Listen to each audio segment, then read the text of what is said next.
तो आज इसी गंभीर मुद्दे पर हम चर्चा करने वाले हैं। हमारे साथ कुछ मेहमान कार्यक्रम का हिस्सा बन चुके हैं, लेकिन मसला वाकई में क्या गंभीर है या फिर गंभीर बनाने की कोशिश की जा रही है? समाधान निकलेगा तो निकलेगा कैसे, और समाधान निकालने की कोशिश जो पहले हुई आखिरकार वो समाधान निकल क्यों नहीं पाया?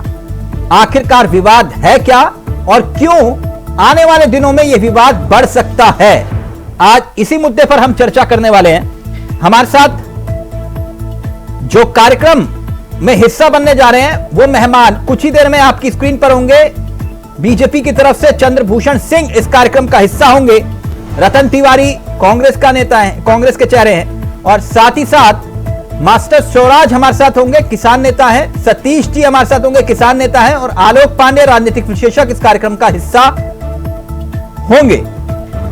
और आज इसी मुद्दे पर हम चर्चा भी करने वाले हैं।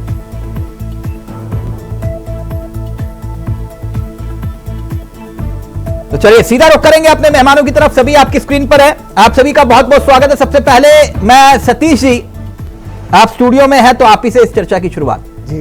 ये इतना हंगामा बवाल क्यों हुआ, क्यों आज जनता को परेशान होना पड़ा?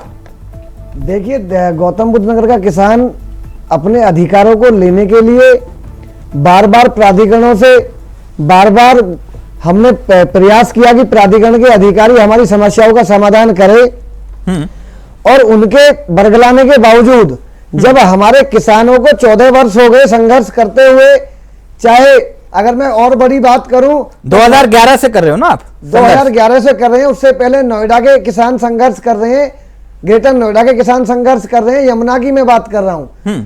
तमाम किसान अगर आप लेके चले तो 76 में नोएडा में अधिग्रहण हुआ, तो तमाम उन मुद्दों को लेकर के जो हमारे किसानों को 10% विकसित भूखंड मिलने थे, जो लोग कोर्ट चले गए उनको दे रहे हैं। आप मुझे एक बात बताइए कि एक ही बाप के दो बेटे हैं, उनके दोनों भाइयों के नाम जमीन है, एक भाई को 10% मिल जाए और एक को ना मिले, तो ये कहाँ का न्याय है? इस तरीके से यहाँ प्राधिकरण ने लूट मचा रखी है कि ये किसानों के मुद्दों को हल करने के लिए बिल्कुल भी तैयार नहीं है। नहीं, विवाद है क्या? जरा दर्शकों को बताइए ना कि विवाद असल में है क्या? देखिए, जो हमारी भूमि अधिग्रहण हुई, उसके सापेक्ष में हमें 10% विकसित भूखंड मिलना है, ठीक, जिसको यमुना प्राधिकरण, नोएडा प्राधिकरण, ग्रेटर नोएडा प्राधिकरण देने के लिए तैयार नहीं है। इन्होंने पॉलिसियां बना रखी है अपनी कि नोएडा में 5% देंगे, ग्रेटर नोएडा में 6% देंगे हम, और यमुना में 7% देंगे, जबकि हमें मिलना चाहिए 1894 के भूमि अधिग्रहण एक्ट के तहत जो जमीन पहले भूमि अधिग्रहण हुई उसके तहत हमें 10% विकसित भूखंड मिलने चाहिए। लेकिन ये लोग सिर्फ और सिर्फ किसानों को बरगलाने का काम कर रहे हैं, किसानों के मुद्दों को हल करना नहीं चाहते, इसीलिए आज किसान त्रस्त होकर के। नहीं, आपकी लड़ाई जितना मैं समझ पाया अथॉरिटी के साथ है जी, तो फिर आप दिल्ली कूच क्यों कर रहे थे? जब लड़ाई तो आपकी जो है अथॉरिटी के साथ है ना, नोएडा अथॉरिटी। देखिए, हमने जब पिछली साल हमारा 21 फरवरी में जब आंदोलन हुआ, दिल्ली के लिए कूच किया गया, तो उसमें हाई पावर कमेटी का गठन हुआ। हाई पावर कमेटी का उत्तर प्रदेश सरकार के आदेश अनुसार हाई पावर कमेटी का गठन हुआ, लेकिन हाई पावर कमेटी को जो रिपोर्ट दी गई वो प्राधिकरणों द्वारा दी गई। जब उत्तर प्रदेश सरकार से हम कह रहे हैं कि जो हाई पावर कमेटी में जो आपने हमारे विरोध में जो सिफारिशें लगाई हैं, उन सिफारिशों को आप हटा करके जो हमारे पक्ष की सिफारिशों तत्काल प्रभाव से लागू करो, और जो नया भूमि अधिग्रहण एक्ट है 2013 का जो 1 जनवरी 2014 से क्रियान्वित हुआ, आप उसे उसके आधार पर जमीन अधिग्रहण। 1 दिसंबर को बातचीत हुई ना आपकी, तो उसमें क्या हुआ? देखिए, हमारी बातचीत 1 दिसंबर को जो हुई वो बातचीत सकारात्मक नहीं हुई। ये जिस तरीके से पहले हमको बहकाने का काम कर रहे थे उसी स्तर पे बहकाने का काम कर रहे थे। हमने कि हम बहकने वाले नहीं हैं, हम देश की राजधानी दिल्ली के लिए कूच करेंगे, संसद के सत्र जो चल रहा है वहां जाकर के अपनी आवाज उठाएंगे, ताकि वहां देश के नेताओं को। यानी मैं कुल मिलाकर जितनी बात हम दर्शकों को भी बता दें, जितना हम समझ पाए, नोएडा, ग्रेटर नोएडा और यमुना अथॉरिटी जी, इन तीनों से आपका विवाद है जी। एमएसपी वाला कोई अभी इसमें मसला नहीं? नहीं, एमएसपी का कोई मसला इसमें नहीं है। हम सिर्फ और सिर्फ भूमि अधिग्रहण को लेकर के हमारे जो 10% विकसित भूखंड है। मास्टर स्वराज, आपका क्या स्टैंड है इस पूरे विवाद को लेकर? तो मैं आपको मास्टर साहब, अगर फोन प्लीज पास ले आएंगे तो आपका ऑडियो परफेक्ट आएगा, आपके ऑडियो में दिक्कत आ रही है। मैं ये कह रहा हूं जी, पहले जब इनका भूमि अधिग्रहण नष्ट कर दिया था हाई कोर्ट ने अर्जेंसी क्लाज लगा करके, तो एक व्यवस्था हुई थी 64.7% और 10% आवासीय प्लाट। जो उस केस में थे उनको प्राधिकरण ने मान लिया। फिर कुछ किसान सुप्रीम कोर्ट गए उसी बात को लेकर के, तो जो किसान सुप्रीम कोर्ट नहीं पहुंच पाए थे उनको ये लाभ नहीं दे रहे थे, जबकि इन्होंने ये कहा था उन किसानों से कि आप सुप्रीम कोर्ट ना जाएं, जो सुप्रीम कोर्ट से आदेश होगा हम आप सबको देंगे। अब एक खाते से एक भाई चला जाता है और एक भाई नहीं जाता, एक भाई को लाभ मिलता है, एक भाई को नहीं मिलता, जबकि जमीन एक ही खाते से गई है, तो सौतेला व्यवहार नजर आता है। 2012 से लड़ाई चल रही है। हाँ। 64.7% की और 10% आवासीय प्लाट की जी। आंदोलन चलते रहे, इन्होंने शासन बोर्ड में पास करके शासन को भेज दिया। फिर जब शासन ने नहीं किया तो फिर आंदोलन हुए, एक हाई पावर कमेटी बनी जिसमें राजस्व परिषद के अध्यक्ष, मेरठ मंडल आयुक्ता और जिलाधिकारी गौतम बुद्ध नगर तीनों की कमेटी बनी। तीनों ने अपनी सिफारिश में शासन को क्या कहा क्या नहीं कहा हमने तो नहीं पढ़ा, इन्होंने शासन को क्या लिख के भेजा। किसानों ने अपनी बात हाई पावर कमेटी के सामने रखी और उत्तर प्रदेश सरकार ने सारी मांग खारिज कर दी। दूसरा, कम से कम 10 साल से गौतम बुद्ध नगर का सर्कल रेट नहीं बढ़ाया गया और आबादियों का निस्तारण भी नहीं हो पा रहा है। नहीं, कुल मिलाकर आप चाहते क्या हैं, आप क्या हो इस पूरे मामले को लेकर? फिर मैं राजनीतिक प्लीज ग्राफिक्स चेंज कर दीजिएगा जी। ये मैं बता रहा हूँ, छोटी छोटी मांगे हैं। या तो बोर्ड में पास करके यही इनको पास कर दिया जाए, उत्तर प्रदेश सरकार की जरूरत ही नहीं है। बोर्ड बिठाएं तीनों अथॉरिटियों का, तीनों अथॉरिटियों में इन मांगों को पास कर दें, मान लिया जाए। उत्तर प्रदेश सरकार की झोली में मैं आपको बता रहा हूं, यमुना विकास प्राधिकरण में 6% का प्लाट। नहीं मास्टर साहब, मैं आपकी बात समझ गया, तो आपको लखनऊ कूच करना चाहिए था ना, ये दिल्ली। अरे भाई सुन लो, वही मैं बता रहा हूँ। हाँ। वही मैं बता रहा हूँ, यमुना विकास प्राधिकरण में 6% के प्लाट की व्यवस्था थी और जो हमने आंदोलन किया तो 6 से 7 बोर्ड में ही पास कर दिया। जब 6 से 7 बोर्ड में हो सकता है तो 7 से 10 भी बोर्ड में हो सकता है। अच्छा, आज जो ये प्रदर्शन हो रहा था इसमें आपका संगठन था क्या? हाँ, हमारा समर्थन है।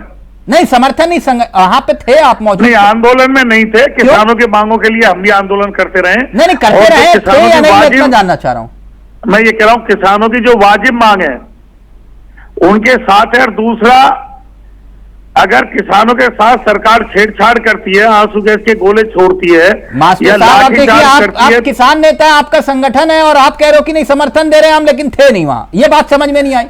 मैं ये कह रहा हूं नजर गड़ाए हुए हैं। अगर सरकार इनके साथ कोई जांच करती है, लाठीचार्ज करती है, तो हम भी मैदान में हैं। अच्छा, इनके साथ हैं हम। नहीं, फिर ये कैसा समर्थन हुआ सतीश जी, ये कैसा समर्थन हुआ? फिर देखिए, समर्थन ऐसा है कि कुछ जनपद गौतम बुद्ध नगर में कुछ संगठन अपने निजी हितों को साधने के लिए काम कर रहे हैं। हाँ। तो हो सकता है मास्टर साहब भी उन्हीं में से हो, क्योंकि जो जनपद गौतम बुद्ध नगर के किसानों की पीड़ा को समझ रहे हैं जो संगठन, वो निरंतर संघर्ष कर रहे हैं। संयुक्त किसान मोर्चा बना करके पूरी ताकत के साथ इस लड़ाई को लड़ने का काम कर रहे हैं, चाहे वो किसान एकता। नहीं, मास्टर साहब कह रहे हैं कि हम भी तो समर्थन दे रहे हैं, घर से बैठ के दे रहे हैं। देखिए, मास्टर साहब तो ये इंतजार कर रहे हैं कि इन किसानों पे कब लाठियां भाजी जाए, कब इनकी गिरफ्तारी हो, कब इन पे मुकदमे दर्ज हो। हाँ। जब आप अपने घरों से निकलो, जब समस्याओं का समाधान करो।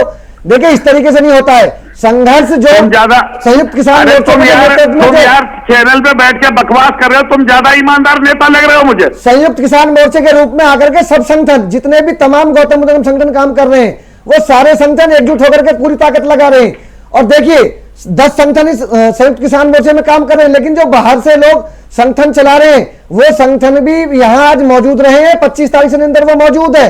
जो लोग अपने निजी हितों के लिए संगठन चला रहे हैं वो इस आंदोलन में बिल्कुल भी शरीक नहीं हुए हैं। नहीं, ऐसा है। मुझे लगता है ये भी उन बिके हुए में से जो और बिके हुए नेता है वो बोल रहे हैं। देखिए, मैं पूछना चाहता हूँ, जानकारी नहीं है इस आंदोलन में, ये जनपद गौतम बुद्ध नगर को बचाने का मुझे आंदोलन हो रहा है। तेरे कहने से आऊंगा मैं। अरे आप आइए। कौन होता है तू मुझे कहने वाला? अरे आप अपने ऊपर क्यों ले रहे हो? गौतम बुद्ध नगर के किसानों की अगर आप वास्तव में लड़ाई लड़ना चाह रहे हैं, उनकी समस्याओं का समाधान चाह रहे, तो आप आओगे। अपने नेताओं के जो तेरे साथ नेता है उनके बारे में झांक के देख, मेरे बारे में तुझे टिप्पणी करने का अधिकार नहीं है। और मैं कहना चाह रहा हूँ सारे गौतम बुद्ध नगर के संगठन किसानों के लिए आवाज उठा रहे हैं। अगर आप वास्तव में किसानों के हितैषी है, जनपद गौतम बुद्ध नगर किसानों की समस्याओं को चाहते हैं, तू कल परसों से आ गया मैदान में, मेरी उम्र निकल गया आंदोलन करते करते। अरे अब हम वर्तमान में आंदोलन कर रहे हैं गौतम बुद्ध नगर के किसानों के लिए। देख लिया तू आंदोलन, आज गौतम बुद्ध नगर के अस्तित्व को बचाने के लिए स्वार्थों नहीं होती है। सड़क पर लेकर के लड़ाई होती है। आप इंतजार करें किसानों को पूरी हो जाती है। दर्ज है। अगर तुम्हारे मंच पर विपक्षी नेता नहीं आते, तुम आप विपक्ष मान रहे हो, अगर आप विपक्ष मान रहे हो, संगठनों को संयुक्त किसान मोर्चा बना करके लड़ाई कर रहे हैं किसानों की। तुम विपक्षी पार्टियों के कंधे में धर के बंदूक चलाते हो। आप सत्ता के पक्ष में चला रहे होंगे ना। तू विपक्षी कहने में संगठन चलाएगा, चंद्रशेखर आजाद को बुलाएगा धरने पर, समाजवादी को बुलाएगा धरने पर। देखिए किसी को भी संयुक्त किसान मोर्चे ने मंच नहीं दिया है। अगर नीचे रहा है, अगर किसान संगठन आए किसानों की घर बैठ करके किसानों के मुद्दे घर बैठ करके हल नहीं होंगे। किसानों के मुद्दे होंगे जिस तरीके से संयुक्त किसान मोर्चा गौतम बुद्ध नगर में संघर्ष कर रहा है, उसके साथ आपको आना चाहिए। आप अपने घर बैठ करके बता रहे हैं कि किसानों के मुद्दों के लिए हम लड़ रहे हैं। किसानों के लिए संयुक्त किसान मोर्चा लड़ रहा है गौतम बुद्ध नगर में और पूरी ताकत के साथ लड़ेगा जब तक मुद्दों को हल नहीं करवा लेंगे, जब तक। तू लड़ाका कितना बड़ा लड़ाका है, तू लड़ाका बन रहा है सामने, बोलना आता है लड़ाका बन गया। घर बैठ करके लड़ाई नहीं लड़ी जाती है घर में। अरे तुझसे ज्यादा क्या बार जेल गया तू, कितनी बार जेल गया अपने बारे में बता। इंतजार करो ना, किसान जेल जाने पर लाते मुकदमे कितनी बार जेल गया आंदोलन में। हम कह रहे हैं कि अब गौतम बुद्ध नगर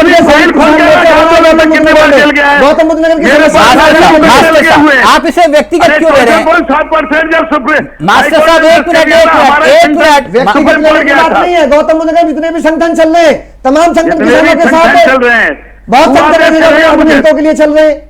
तेरा आदेश से आऊंगा मैं मैदान में, तू आदेश करेगा कल परसों का लड़का। कल परसों का नहीं है, जो संघर्ष कर रहा है, संघर्ष में कोई बड़ा छोटा नहीं होता है। जो मुद्दे को लेकर के किसानों के साथ कंधे से कंधा मास्टर साहब आप 10 साल लड़ रहे हैं। मास्टर साहब जो बड़ा व्यक्ति, एक मिनट बुला लेते हैं इनको चैनल पर, बात करने का तरीका नहीं आता। मास्टर साहब आप इतने अनुभवी व्यक्ति हैं, एक मिनट रुकिए ना, एक मिनट रुकिए। आप इतने अनुभवी व्यक्ति हैं, आपसे कभी ऐसे तू तड़ाके कभी किसी से बातचीत करते हुए देखा नहीं?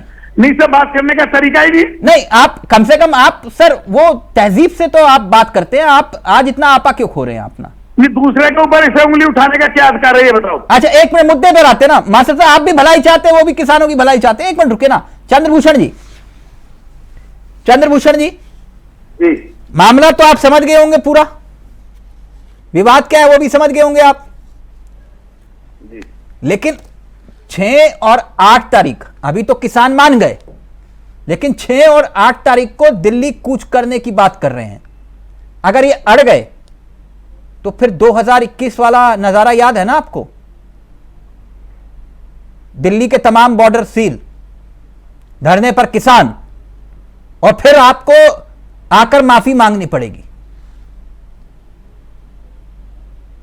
चंद्रभूषण जी देखिए तिलक जी, किसान जो भी मांग कर रहे हैं या जो इस क्षेत्र का ये विषय है, उसका समाधान बातचीत से ही निकल सकता है। हाँ। और सरकार ने और अधिकारियों ने वहां आश्वासन दिया है कि यदि इसको बैठ कर इस समाधान निकाला जाएगा। देखिए इसमें जो मूल किसान है, जिसके हितों की बात है, जिनके विषय शामिल है, उन लोगों के लिए ये है कि इसको अराजक तत्व और राजनीतिक तत्वों से इस आंदोलन को खत्म ना करें। देखिए यही ऐसे हुए सर, वो सड़कों पर उतरे, ये अराजक तत्व हैं क्या आपको लगता है? आप अभी मैं तिलक जी सुनने का थोड़ा प्रयास करिए। यहीं पर बैठे हुए शिवराज सिंह जी थे और दूसरे, देखिए ये आपस में किसान लड़ेंगे, अपनी बातचीत का एक दूसरे पर वो करेंगे तो आपका मसला है ना, वो आपका क्या लेना देना? आप मुद्दे पर रहिए। ये आपको क्या दिखाई दे रहा है? ये बवाली है, सड़कों पर उतरे, ये किसान है या बवाली है आपकी नजर में? आप कुछ इसमें अराजक तत्व शामिल होंगे। अच्छा, इस आंदोलन को किसी और तरफ ले जाएंगे। अच्छा ठीक है, आपने पहला सवाल किया। अच्छा, पहले वाले खालिस्तानी थे, आप क्या है ये? नहीं, अभी किसान है। अच्छा, मानते हो ना किसान है? नोएडा प्राधिकरण, ग्रेटर नोएडा प्राधिकरण और यमुना प्राधिकरण के विषय है। हाँ। ये केवल मुद्दा वह तक है। ठीक है, अब मुद्दे के विषय को समझने का प्रयास आपने बहुत अच्छी तरह बताया और शिवराज सिंह जी ने भी बताया कि ये मुद्दा क्या है और इस मुद्दे को हम 2012 से सरकारों के पास रख रहे हैं, सरकारों से आग्रह कर रहे हैं और उस पर अब हम लोग आंदोलन की तरफ आए। तो सरकार को और अधिकारियों को सक्षम अधिकारियों और सरकारों को इसका समाधान निकालना चाहिए और ये किसान आंदोलन की तरह आंदोलन रहे। इसमें ये नहीं है कि दिल्ली की तरफ जाना है, जंतर मंतर की तरफ जाना है, हाँ। ये करना है, फिर दूसरे ग्रुप आएंगे, दिल्ली देश का हिस्सा नहीं है क्या? मैं क्या कह रहा हूँ, नहीं तो आप क्या कहना चाह रहे हैं? मैं कह रहा हूँ कि आंदोलन को आंदोलन की तरह किसान नहीं तो आप चाहते क्यों है कि आंदोलन हो? लाल किले की तरफ मत बनिए। चंद्रभूषण जी, आप चाहते क्यों है ये आंदोलन हो? मैं समाधान क्यों नहीं चाह रहे आप? एक देखिए, जो व्यक्ति है, एक शिष्टमंडल आता, वो मुख्यमंत्री से मिलता और लोगों से मिलता, अपनी मांगों को रखता, बातचीत करता, ठीक है, हर तरह की चीजें होती हैं। अच्छा, तो आपको लग रहा है राजनीति करने आए हैं? दिल्ली में चुनाव है इसलिए? पहले से राजनीतिक पार्लियामेंट चालू है, चलो राजनीति करते हैं, बहुत दिनों से सबको नहीं लगे, बहुत सेक्टर नहीं निकले, तो इस तरह की धारणा नहीं बनानी चाहिए। अच्छा, तो किसानों को शौक है सड़कों पर उतरने का? किसानों को शौक नहीं है, आंदोलन जीवियों को शौक है। ये आंदोलन जीवी है जो है वो। आपको ये आंदोलन जीवी दिखाई दे रहे हैं? नहीं, मुझे दिखाई नहीं, मैं तो क्या तो आप बोल रहे हैं? जो किसान है जिसके हित में, वहां किसानों के रूप में व्यापारी, प्रॉपर्टी डीलर, पता नहीं कितने तरह के लोग होंगे। अच्छा, ये प्रॉपर्टी डीलर, व्यापारी बैठे हैं, आंदोलन जीवी बैठे, किसान नहीं है चाहिए और किसान नहीं है। इसकी बात करनी ठीक, एक मिनट रतन जी, ये कह रहे हैं भाई किसान नहीं है, आप लोग सियासत का ताना बाना बुन रहे हैं, पार्लियामेंट चल रही है, माहौल बनाने की कोशिश हो रही है, इससे ज्यादा कुछ नहीं। तिलक जी, सबसे पहले मैं आपको नमस्कार करता हूं जी, अपने मित्रों को भी नमस्कार करता हूं।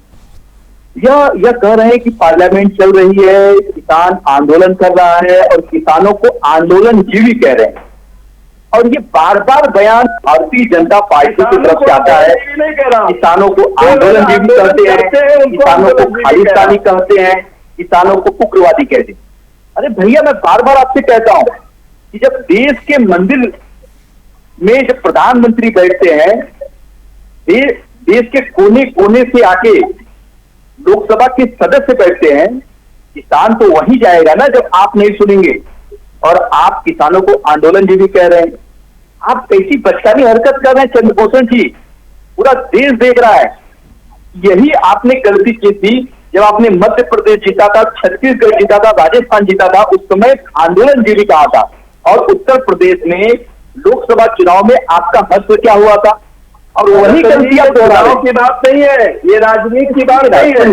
आप इस मुद्दे को राहुल गांधी पार्लियामेंट तक ले जाने, राहुल गांधी कहते हैं राजनीति पार्लियामेंट में चर्चा होनी चाहिए। मुद्दा हम तो सबसे ज्यादा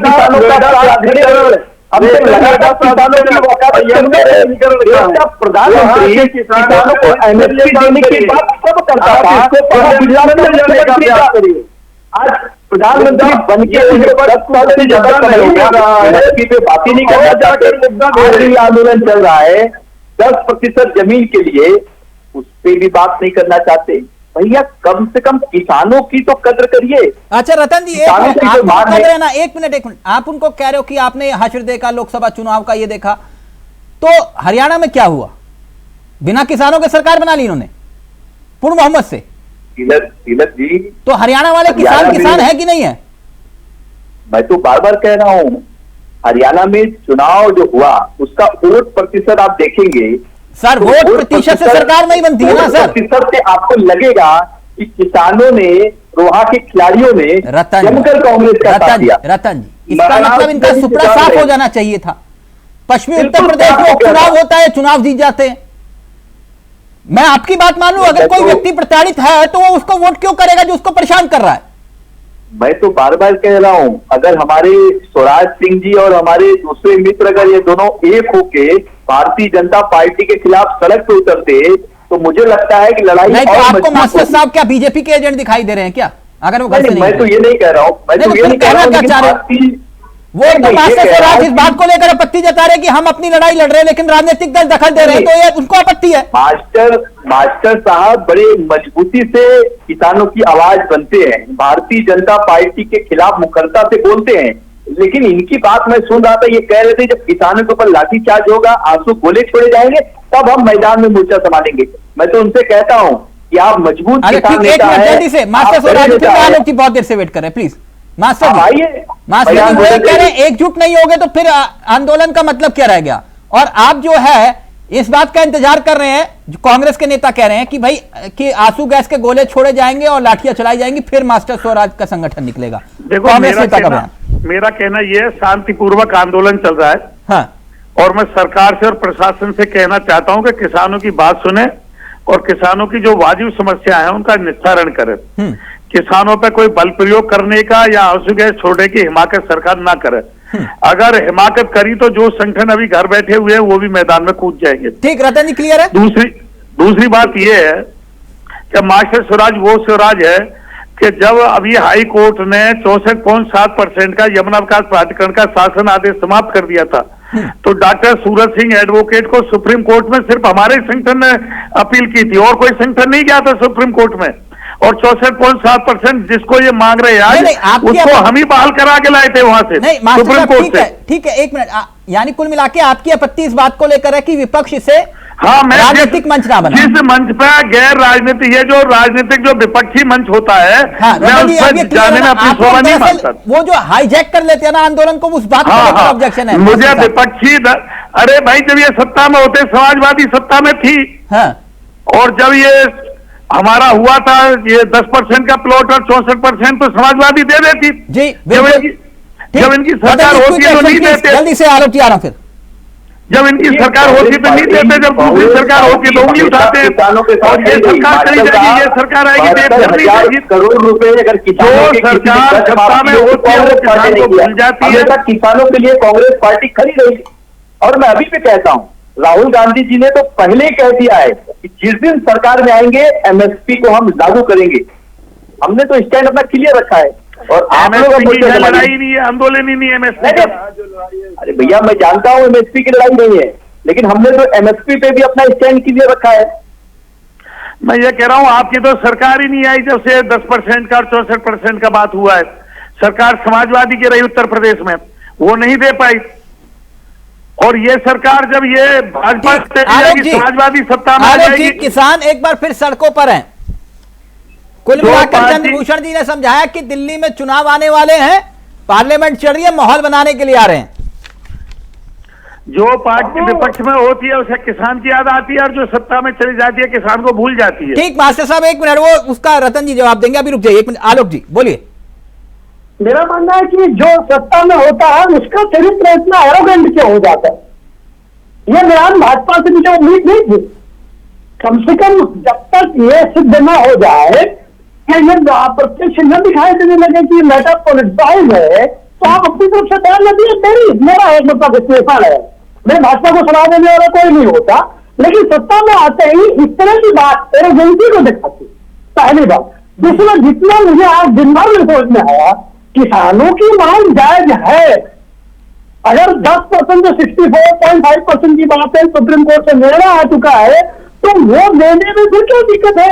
अगर वो नहीं दे रहा अधिकारी, तभी तो किसान सड़कों पे है।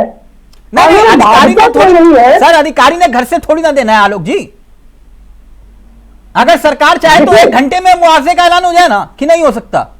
भाई जब 5%, 6% तो 7% तो प्राधिकरण अपने लेवल पे काम कर रहा है ना। तो नहीं, ऐसा जो बात ये कह रहे हैं कि खाली अथॉरिटी डिसीजन लेगी। देखिए, अथॉरिटी के हाथ में अपनी तीनों, जैसे मास्टर जी कह रहे थे कि तीनों बोर्ड को बैठा करके इनके हाथ में पावर है, 10% कर सकते हैं। जब पहले 6% था, तो जब आंदोलन हुआ तो इन्होंने बोर्ड की बैठक बैठा करके बोर्ड में पास किया, 7% किया, तो 10 कर सकते हैं। लेकिन ये वर्गलाने का काम कर रहे हैं निरंतर, और ये टालना चाह रहे हैं कि सरकार के पास जाए, पार्लियामेंट में जाएंगे। मैं यही कह रहा था कि जो काम शुरू से हो सकता है उसके लिए तलवार और तोप की जरूरत नहीं है। लेकिन अब अगर वो शुरू से काम नहीं हो रहा है, किसी की ताकत जमीन चली जाती है, वहां शहर और राइट बोर्ड बन जाते हैं, तो क्या उसको जो कंसेंट बनी है सर्वोच्च न्यायालय से कोई निर्णय आया वो भी निश्चित नहीं होगा। और अगर उसके लिए कोई आंदोलन करे तो सत्तारूढ़ दल पहले दिन में कहने लगे कि इसमें अगर आंदोलन में शामिल नहीं हो आलोक जी, जैसे कि मास्टर साहब का एतराज था कि भाई ये राजनीतिक दल क्यों शामिल हो जाते हैं? तो फिर राजनीतिक दल किस मुद्दे पर सियासत करें? क्या सिर्फ जातिगत मुद्दा पर सियासत हो? अगर किसानों की मांग विपक्ष नहीं उठाएगा तो कौन उठाएगा? एक मुद्दा मैं बताता हूं, जब देवेंद्र फडणवीस की सरकार थी, पूर्ण बहुमत वाली थे, मुख्यमंत्री थे, मतलब पहली बात इसी मार वाले थे। उसके बाद नासिक से किसानों ने एक आंदोलन चलाया, अपनी कुछ मांगों को लेकर। हाँ। और वो आंदोलन चला, दिन में वो हम जाते थे, रात में चलते थे, किसी राजनीतिक दल को उन्होंने शामिल नहीं होने दिया। आप मानिए, मैंने बहुत इसे नोटिस किया, किसान नासिक से मुंबई पहुंचे थे, उसके बाद देवेंद्र फडणवीस पहुंच गए उनके गांव मिलने के लिए। तो किसान अगर कोई भी आंदोलनकारी अगर राजनीतिक दलों से दूरी बना के रखता है तो सरकार को उनकी मांगे माननी ही पड़ती है। तो मेरा इतना मानना है कि किसान आंदोलन अगर, देखिए, इसमें कोई भी राजनीतिक पार्टी का कोई सहयोग नहीं है। ये ध्रुवीकरण किया जा रहा है इस आंदोलन का। ये संयुक्त किसान मोर्चा बना करके जनपद गौतम बुद्ध नगर में जो संगठन काम कर रहे हैं, वो तमाम संगठन एकजुट होकर के और किसानों की आवाज को बेबाक तरीके से बुलंद करने का काम कर रहे हैं। जब तक समस्याओं का हल नहीं हो जाएगा, ये संघर्ष जारी रहेगा। इसमें किसी भी प्रकार से, देखिए, कोई कुछ भी कहे, किसान अपने जनपद गौतम बुद्ध नगर के किसान अपनी समस्याओं को निराकरण के लिए स्वयं खड़ा हुआ है।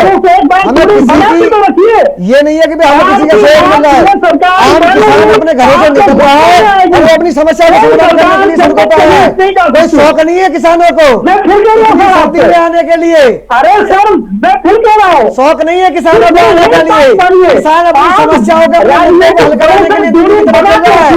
अगर सरकार चाहे तो वो आए, किसानों के मुद्दों को हल कर दे। हम मुद्दों को हल करवाने के लिए हम अपने घर से चले, अपनी महिलाओं को, अपनी बहनों को, अपनी माताओं को हम अपने साथ लेकर के चले दिल्ली की तरफ कूच कर। किसानों को शौक नहीं है। किसान आज पीड़ित है गौतम बुद्ध नगर का। पिछले कई दशकों से किसान संघर्ष करते आ रहे हैं गौतम बुद्ध नगर के अपनी समस्या को निराकरण के लिए, लेकिन आज तक समस्या का समाधान नहीं हो रहा है। अब किसान एकजुट हुआ है और जब तक ईंट से ईंट बजा करके रहेगा, जब तक समस्याओं का समाधान नहीं होगा, किसान वापस नहीं जाएगा। मैं स्पष्ट कर दूं आपको, ये आंदोलन पूरी मजबूती के साथ चलेगा। किसी भी राजनीतिक पार्टी कोई भी राजनीतिक पार्टी इसका ध्रुवीकरण नहीं कर सकती, क्योंकि स्वयं किसान की ताकत के साथ आया हुआ है। आप देख लेना, अगर 7 दिनों के अंतर में समस्याओं का समाधान नहीं हुआ तो हम पूरे दिल्ली की तरफ कूच करेंगे, पूरी ताकत के साथ कूच करेंगे। खराब कर रहे हैं आप जिस तरह की बात कर रही हैं, ये बात राजनीतिक लगती है सर। मैं फिर कह रहा हूँ, नहीं, आज मूल किसान अपनी समस्याओं को लेकर के नहीं, समस्या की एक मिनट आलोची मास्टर जी, अगर ये राजनीतिक नहीं है, आप तो खुद बहुत विद्वान व्यक्ति हैं, बहुत लंबे अरसे से संघर्ष कर रहे हैं। ये भट्टा पासों में क्या हुआ था? एक किस्म से राहुल गांधी की लॉन्चिंग ही तो हो रही थी ना वहां। जी, मैं गलत तो नहीं कह रहा? देखो, मैं आप एक बात बता रहा हूं, जो पार्टी सत्ता में होती है वो आंदोलन से दूरी बना करके रखती है, और जो पार्टी विपक्ष में होती है वो किसान की हमदर्दी भर के आंदोलन में कूदना चाहती है, वो अपना मंच ढूंढना चाहती है। हाँ। लेकिन जब भी विपक्ष आंदोलन में कूदा है, किसानों का सत्यानाश हुआ है। किसान आंदोलन को हमेशा विपक्ष से दूरी बना के रखनी चाहिए और संपूर्ण रूप से अराजनीतिक रूप से आंदोलन करना चाहिए। चंद्रभूषण जी के पास नहीं, मेरा मानना यह है, संपूर्ण रूप से जब हमने अपने संगठन का नाम अराजनीतिक रखा है तो हमें अराजनीतिक ही आंदोलन करना चाहिए। विपक्ष को कभी भी अपने आंदोलन में नहीं आने देना चाहिए। ग्रेटर नोएडा अथॉरिटी पे जो पिछली बार धरना हुआ, उसमें सारे राजनीतिक विपक्षी जो पार्टी थी, चंद्रशेखर आजाद और कांग्रेस भी, समाजवादी भी, यहाँ तक कि लोक दल भी, और तुम्हारे ये बसपा भी, सारी पार्टियों ने वहां हिस्सेदारी ली और सरकार ने विपक्षियों का आंदोलन मानते हुए सारी मांगे खारिज कर दी। अगर ये आंदोलन हम संपूर्ण रूप से राजनीतिक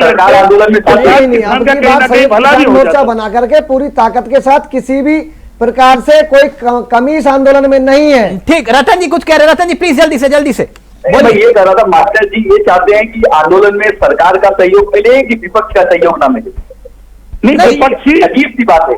अरे भाई, विपक्षियों को सहयोग करना है तो वहां चंदा पहुंचा दे, मंच पे ना जाए। नहीं, देखिए क्या होता है, जरूरी आप मंच पे जाकर के क्या होता है, अरे विधानसभा में अपनी आवाज उठाओ, लोकसभा में आवाज उठाओ, भाई आपके सांसद हैं, आपके विधायक हैं, मास्टर साहब, वो लोकसभा में जब आवाज नेता उठावे, विपक्ष- विधानसभा में आवाज जब उठावे, नेता विपक्ष आपके पार्लियामेंट चल रही है, आंदोलन में वहाँ आता आवाज है, उठावे जरूरी है, आंदोलन हमारे हवा पे मिलती है है। ना आपका। वो आंदोलन की गति और तेज होती है और उस आंदोलन को मजबूती से सदन में उठाया जाता है। तो विपक्ष का होना और आपके साथ खड़े रहना बहुत बड़ी बात है ये।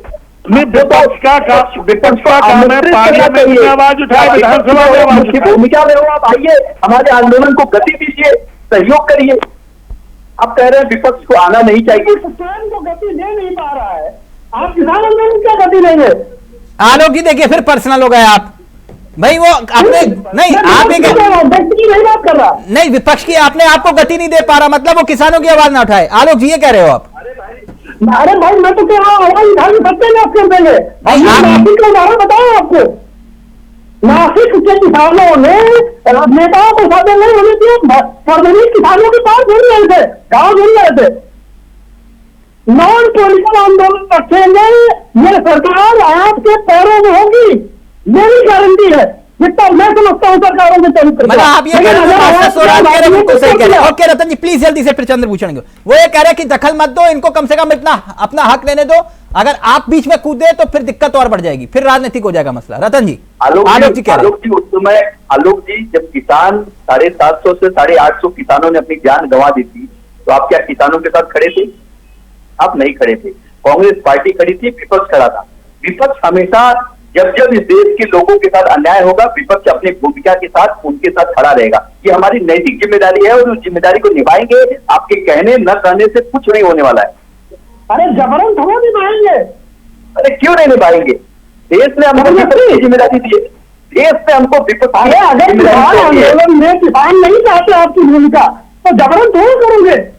नहीं, किसान क्यों नहीं कोई चाहते? चीज़ अच्छी नहीं होती ना सर। क्यों नहीं चाहते किसान? क्यों नहीं चाहते किसान? किसान बिल्कुल किसान चाहते हैं। इसीलिए नहीं चाहते। नहीं आपके सामने मास्टर साहब ने मना कर दिया। रतन भाई नहीं, मास्टर आपके साहब सामने ने- मास्टर साहब ने मना कर दिया। मास्टर साहब ने अभी मुख्य भूमिका पे सड़क पे नहीं उतरे हैं, वो वेट एंड वॉच की भूमिका में है। वो फिर इंतजार आपने कर वही रहे हैं सतीश कि जी बात वाली बात आंसू कर दी कि घर पूरे बैठे जाए, जाओ। तब हमने मोर्चा संभाला जाए। नहीं फिर मास्टर साहब भड़क जाएंगे। नहीं, आंसू गोले छोड़े जाएंगे तो मास्टर साहब बिल्कुल आएंगे मैदान में। देखिए इस मास्टर आंदोलन साहब की बात को आप लोग दूसरी तरह से ले रहे हैं। नहीं, आप भी दूसरी तरीके से ले रहे हैं। इस आंदोलन में किसी भी राजनीतिक पार्टी के किसी भी नेता को मंच पे नहीं मंच दिया जा रहा है। अभी आपके सामने उन्होंने कहा मास्टर साहब ने कि वहां झंडे और झंडे लेकर घूमेंगे। आपके सामने बोला मास्टर स्वराज ने। नहीं, कोई मंच साझा नहीं किया जा रहा है। अभी वो कह रहे चंद्रशेखर आजाद और नाम लेके भगा था, वो कह रहे समाजवादी पार्टी के नेता वहां इस शामिल थे। आंदोलन में कोई भी विपक्षी पार्टी का नेता अगर कोई मंच पे चढ़ा हो, आप कोई वीडियो दिखा दो मुझे, मास्टर या स्वराज, proof दो आप मुझे। ये चैलेंज कर रहे हैं। संयुक्त किसान मोर्चे के एक मिनट तत्वाधान नहीं में हो रहा है। नहीं, या तो फिर मास्टर स्वराज झूठ बोल रहे हैं। एक मिनट रुकिए मास्टर स्वराज, सतीश जी कह रहे हैं एक वीडियो दिखा दीजिए अगर आपके पास है तो। 25 तारीख से जो आंदोलन चला है, जब से 25 नवंबर से मैं ये कह रहा हूं अभी तक जो ये आंदोलन आया इसमें विपक्षी नेता दिखाई नहीं दिया 25 तारीख से। लेकिन इससे पहले जो ग्रेटर नोएडा अथॉरिटी पे जो आंदोलन हुआ था, हाँ। जिसको हाई पावर कमेटी बनी थी, उसको विपक्ष ने हाईजैक कर लिया था। और जब विपक्ष ने हाईजैक कर लिया था तो यही संयुक्त मोर्चा था, हमने इससे दूरी बना ली। हम नहीं चाहते हमारे मन पर विपक्षी नेता रहे, हम संपूर्ण रूप से राजनीतिक रहे नहीं। और जब सरकार संयुक्त से किसान अपनी मोर्चे का लड़ाई गठन लड़े। नहीं हुआ था, जब लोगों ने सारे संगठनों ने बाहर से ही उसे समर्थन किया था। अब की बार संयुक्त किसान मोर्चे का गठन हुआ है। अब की बार किसी भी राजनीतिक पार्टी के नेता को मंच साझा नहीं किया जा रहा है। अब की बार किसान नेता अपना स्वयं संयुक्त किसान मोर्चे के नेतृत्व में अपने पूरी मजबूती के साथ लड़ाई को लड़ रहे हैं। क्लियर है स्वराज जी? अच्छी बात है, नहीं आना चाहिए विपक्ष को, यही मैं कह रहा हूं। नहीं वो तो यही कह रहे हैं ना कि नहीं है विपक्ष, आप यही तो कह रहे थे इसलिए हम घर से बाहर नहीं निकले क्योंकि विपक्ष है। नहीं तो हम भी देख रहे हैं अभी विपक्ष नहीं आया है 25 तारीख से, इससे पहले आया था जब ग्रेटर नोएडा नहीं अथॉरिटी कुछ पे देर पहले धरना आपने चला। कहा कि हम इसलिए नहीं आ रहे क्योंकि विपक्ष है उसमें शामिल, और अब अरे आप कह रहे हो कि नहीं हम भी देख रहे हैं कि 25 तारीख से नहीं आ रहा। अरे भाई मैं ये कह रहा हूं इससे पहले जो ग्रेटर नोएडा अथॉरिटी पे धरना हुआ था, वहां विपक्षी पार्टियों ने हाईजैक कर लिया था जो सरकार को मांगे गई थी, ताकि सरकार ने वो सारी मांगे खारिज कर दी। सरकार कभी विपक्ष के कहने को, विपक्ष की आवाज को नहीं मानेगी। कोई भी, ये भी सत्ता में होते तो ये भी अगर बीजेपी विपक्ष में होती है, सत्ता में होते तो ये भी बीजेपी की बात नहीं मानते। यानी आप ये कह रहे हैं कि विपक्ष को दूर रहना चाहिए अगर हाँ, समस्या रहना चाहिए, रहना चाहिए। अगर किसानों का भला चाहते हैं तो दूरी बना के रखनी चाहिए। अपनी आवाज लोकसभा में उठाएं, विधानसभा में उठाएं। बड़े बुजुर्ग हैं, आप बात खत्म करिए। मास्टर साहब बड़े बुजुर्ग हैं आपके। मैं बिल्कुल सहमत हूं मास्टर जी की बात से, लेकिन वो मास्टर जी कह रहे हैं कि वो अपनी लोकसभा में आवाज उठाए, विधानसभा में उठाए, बिल्कुल अच्छी बात है। लेकिन अब की बात संयुक्त किसान मोर्चे के तत्वाधान में जो आंदोलन चल रहा है, इसमें किसी भी राजनीतिक दल के नेता को मंच साझा नहीं किया जा रहा है। किसान नेता ही अपनी हमारे अगवा है, वो निरंतर ये ठान के आए हैं कि अब की बार या तो 10% लेके जाएंगे, घर वापसी नहीं जाएंगे, और जो नया भूमि अधिग्रहण कानून है वो लागू हो और हमारे किसानों को उसका लाभ मिले। अब की बार हम बिल्कुल मन बना करके आए हैं कि अब की बार आर पार की लड़ाई है, हमारे किसानों को हम अधिकार दिला करके रहेंगे, जब ही घर वापसी हमारी होगी। चंद्रभूषण जी, जी मुझे एक बात बताइए, आप ये कह रहे हो कि भाई वो हमारा सीना चीर के देख लो, हमारे सीने में किसान बैठे हुए हैं। कुल मिला के हर बार यही आप कहते हो, नहीं हम किसानों के हिमायती, हम यकीन आए तो सीना चीर के देख लो, हमारे मन में किसान बैठे, जय जवान जय किसान टाइप का। लेकिन जब ऐसी स्थिति आती है तब जवान एक तरफ होता है और किसान एक तरफ होता है ना? और ये वही किसान, ये वही जवान होता है जो किसान का बेटा होता है, किसान का भाई होता है। भाई किसान का बेटा ही तो जवान है, मैं गलत तो नहीं कह रहा?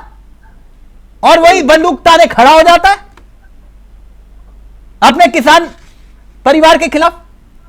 मजबूरी है। लेकिन मुझे एक बात बताइए, जो हालात 3 कृषि कानूनों को लेकर बने, मैं अब उसी पर आ रहा हूं। उदाहरण के तौर पर आपने कहा कि हम समस्या के समाधान की तरफ बढ़ते हैं, हम सियासत नहीं करते हैं। अगर मैं गलत नहीं हूं तो इस पूरे गहराई को समझिएगा इस सवाल की, और फिर उसके बाद उत्तर दीजिएगा। सितंबर 2020 में 3 कृषि कानून लेकर आए आप, और फिर उसके बाद आपने आंदोलन के बाद यह फैसला लिया कि तीनों कृषि कानून हम वापस लेंगे। ठीक 19 नवंबर 2021 ये वो तारीख थी जब तीनों कानूनों को वापस लेने का ऐलान खुद देश के प्रधानमंत्री ने किया, यह माफी मांगते हुए कि हम किसानों को समझा नहीं पाए। जुलाई 2022 एमएसपी कानून बनाने के लिए आपने कमेटी गठित की, और 29 लोगों की कमेटी में 11 किसानों को शामिल करने का जिक्र किया गया, और इसकी जिम्मेदारी, कमेटी की जिम्मेदारी आपने कृषि सचिव संजय अग्रवाल को दी। फरवरी 2024 तक इस कमेटी की 37 बैठकें हो चुकी हैं, मगर आज तक कोई समाधान नहीं निकला। क्या मैं गलत हूं? माननीय चंद्रभूषण, 2014 से जब से माननीय प्रधानमंत्री मोदी जी के नेतृत्व में सरकार बनी है, तब से किसानों के हितों के लिए, देश के कृषि प्रधान अस्तित्व के लिए प्रधानमंत्री सर एमएसपी कानून की वकालत 2014 से पहले आप खुद करते थे। 2011 में गुजरात के मुख्यमंत्री रहते हुए बकायदा देश के प्रधानमंत्री ने मौजूदा उस वक्त तत्कालीन प्रधानमंत्री मनमोहन सिंह जी को चिट्ठी लिखी कि नहीं लिखी कि एमएसपी कानून लेकर आइए आप। तब आप सत्ता में 10 साल से, प्रभु राम की कृपा से 11-12 साल हो गए आपको, तो आपको आखिरकार एमएसपी कानून लाने में दिक्कत क्या है? और जो आपने कमेटी गठित की, मैंने उस पर सवाल पूछा सर, अब तक समाधान नहीं निकला आपका। देखिए, अभी फरवरी में ही पीएम राष्ट्रीय कृषि विकास योजना, जिसका लगभग बजट 1 लाख करोड़ रुपए माननीय प्रधानमंत्री जी ने घोषित किया। मैं आपसे पूछ रहा हूं एमएसपी की बात, आप कह रहे हो हमने योजना घोषित कर दी। एक विषय को लेकर मत चलिए। क्यों? इसमें जितने C2+50 दे रहे हैं, देखिए आज यहाँ C2+50 दे रहे हैं। नहीं, आप सुनिए मेरी बात, कि आज जो विषय नोएडा विकास प्राधिकरण में है, इसकी जड़ कहाँ पर थी? 3 सरकारों द्वारा इसका समाधान नहीं किया गया, और इतने वर्ष सर आप ये मत बोलिए ना, आप कहोगे कि एमएसपी की जो समस्या थी वो तो नेहरू को दूर करनी चाहिए थी, इंदिरा गांधी को। मैं आपसे क्या कह रहा हूं कि भाई आपने कहा, आपने कमिटमेंट किया मास्टर स्वराज से और सतीश जी से, इन किसानों से, सबसे, कि भाई 2022 में आय दुगनी हो जाएगी। कहा था, मैंने तो नहीं कहा था, आपने कहा था, कहा था ना, हो गई आय दुगनी। फिर वही बात, आप आय दुगनी का क्या मतलब समझते हैं? क्या मतलब? 4 रुपए हो जाए। आप कृषि प्रधान देश के किसानों के हितों में जो योजनाएं लाई जा रही है, उनकी कृषि को और बढ़ावा दिया जाए, कैसे फसल को और उपजाऊ बनाया जाए, अच्छा। कैसे यंत्रों को लाया जाए, यंत्रों पर जो ना सुनिए मेरी बात। हाँ। आप कितनी योजनाएं सरकार की है, गिनाते हुए समय खत्म हो जाएगा, समझ हाँ। लीजिए तिलक जी। हाँ। आप किसी भी तो मतलब आय दुगनी होगी ना, एक चीज से नहीं है, आय दुगनी होगी सतीश जी। कि आप ये बताएंगे कथनी और अभी कथनी जिस अंतर है। विषय आप पर ये बात कर रहे वो कह रहे हैं आय दुगनी होगी, अभी ये आप बात समझ कर रहे रहे हैं। हैं, कृषि की बात कर रहे हैं। खाद अभी तो समय पे मिल नहीं पाया है, आपने देखा होगा खाद भी समय पे नहीं मिल पाया। उसके लिए युद्ध हो रहा था। युद्ध हुआ था डीएपी के लिए भी। हाँ मास्टर स्वराज, आपकी आय दुगनी हो गई? एक मिनट पूछ लेता हूँ ना साथ के साथ। आप पूछ लीजिए कितने लोगों की आय दुगनी हो गई और कितने लोगों में नहीं हो गई। ऐसा है, तो जब देश गुलाम था, किसान की हालत जब थी लगान नहीं पड़ता था, वही हालत किसान की आज है जो कर्जा ले लेता है, वो तो कर्जा कह रहे नहीं हैं दुगनी पड़ता। हो गई आपकी आय, आप बता नहीं ना रहे ना ना, कथनी और करनी में बहुत अंतर होता है। राजनीति में और किसान में ये अंतर है, ये मीठी मीठी चुपड़ी चुपड़ी बात कर सकते हैं, ये अपनी योजना गिना सकते हैं, हाँ। लेकिन किसान जहाँ है, किसान वहीं का वहीं है। जिसने किसान के घर में जन्म लिया है, उसमें बाहरी आय नहीं है, तो वो कहेगा भाई सर, वो किसकी हालत क्या है। जो पुरानी एक मिनट, सरकार है उस पर कुछ करने का है नहीं। चंद्रभूषण, मुझे एक बात बताइए, जब आपने कहा किसान- कि किसानों की आय दुगनी होगी, आप समझ नहीं पा रहे। अभी मौजूदा एक बहुत बड़ी खबर बता रहा हूं आपको, भारत की जीडीपी ग्रोथ रेट 2 साल के सबसे निचले स्तर यानी कि 5.4% के आसपास है। गलत तो नहीं कह रहा आलोक जी? बता दीजिएगा, टोक दीजिएगा अगर गलत होगा तो, है ना सर? 5.4, यानी इसका मतलब क्या हुआ कि किसान अगर परेशान होगा तभी तो आर्थिक समस्याओं से देश जूझ रहा है। खुदरा महंगाई दर 14 महीने के उच्चतम स्तर पे पहुंच गई, यानी कि करीब 6.5% के आसपास। पिछले साल अक्टूबर की तुलना में इस साल आलू और प्याज की कीमत लगभग 50% बढ़ गई। अब यह मत बोलिएगा कि किसानों की आमदनी इसी से बढ़ी। सर 1,000 रुपए का नोट लेके जाओ और बहुत कम सब्जी आ पाती है एक छोटे से थैले में। नहीं, आप मुस्कुराइए मत चंद्रभूषण जी, बड़ा गंभीर विषय है।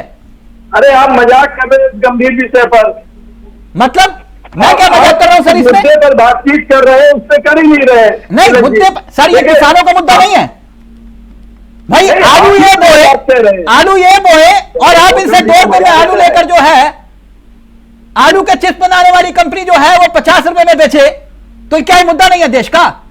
मक्का ले लो आप इनसे 1 रुपए में, और वहां पे पॉपकॉर्न के नाम पे जो है 200 रुपए में पीवीआर में जाकर आप खाओ, तो क्या ये मुद्दा नहीं है?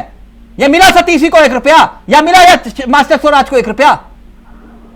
ये क्या मुद्दा नहीं है सतीश भाई? गलत बोल रहा हूं? ये मुद्दा है, ये सिर्फ और सिर्फ चुपड़ी चुपड़ी बातें कर सकते हैं, ये किसानों को सिर्फ बहका सकते हैं कि आपकी आय दुगनी होगी। आप क्या मुद्दा नहीं है? मैं आंकड़ों से बात कर रहा हूं चंद्रभूषण जी। आप आंकड़ों से बात कर रहे हैं, लेकिन सोना जो है, आलू से सोना बनाने वालों की बात कर रहे हैं। सर, हर वक्त वही मुद्दा। भारत के पिछले 10 वर्षों में आलू से सोना हर वक्त वही मुद्दा।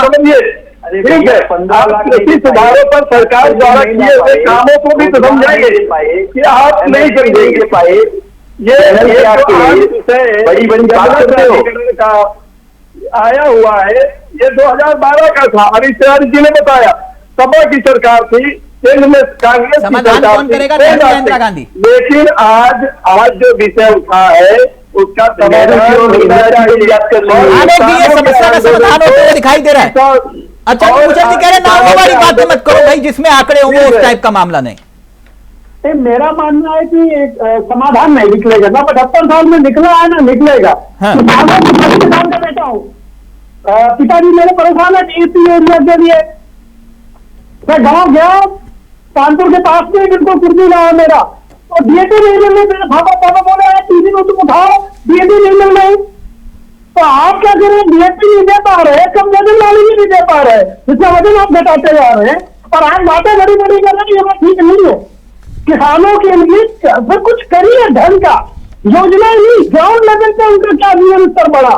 हाँ। ये मैं मानता हूँ आपकी इलेक्ट्रिसिटी बेहतर हुई है, लेकिन ये 2-3 छोटे छोटे सवाल आए हैं। एक मिनट 2-3 छोटे छोटे सवाल आए हैं सतीश जी।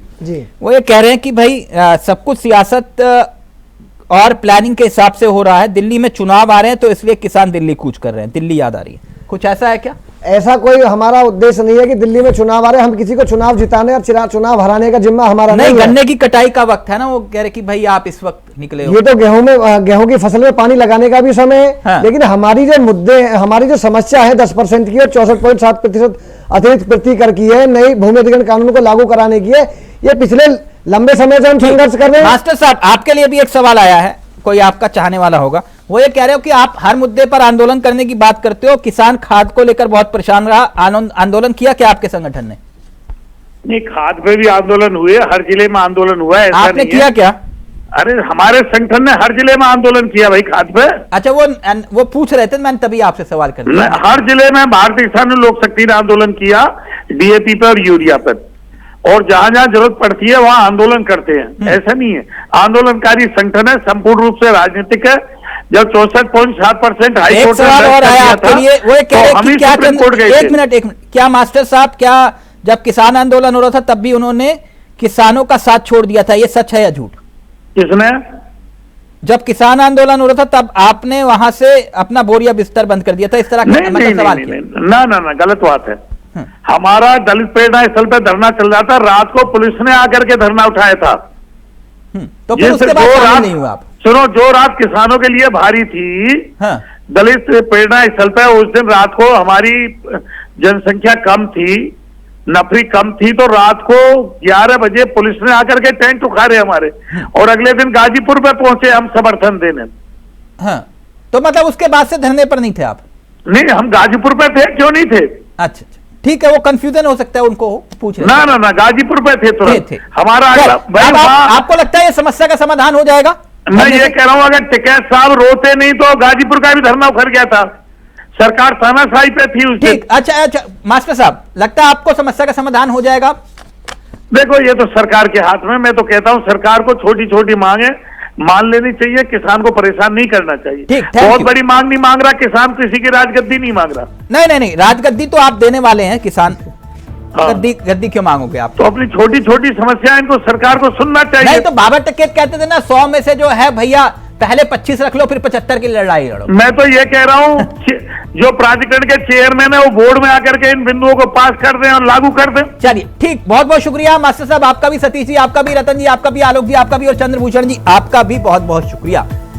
तो क्या होगा समस्या का समाधान, ये एक बड़ा सवाल, या फिर होगा आने वाले वक्त में एक नया घमासान? नमस्कार, जय हिंद, जय भारत।